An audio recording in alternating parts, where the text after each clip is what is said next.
Here's my quick take on Gemma 4 after testing it for a bit.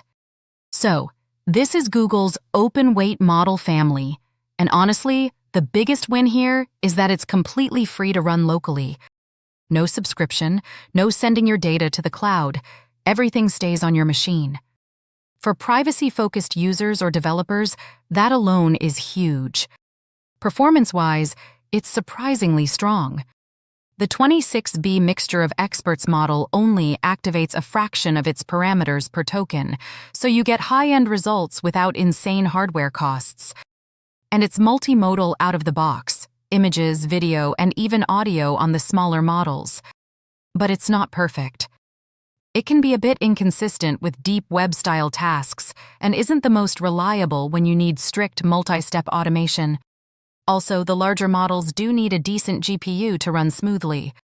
Overall, though, if you want a powerful, private, and free local AI, Gemma 4 is absolutely worth trying.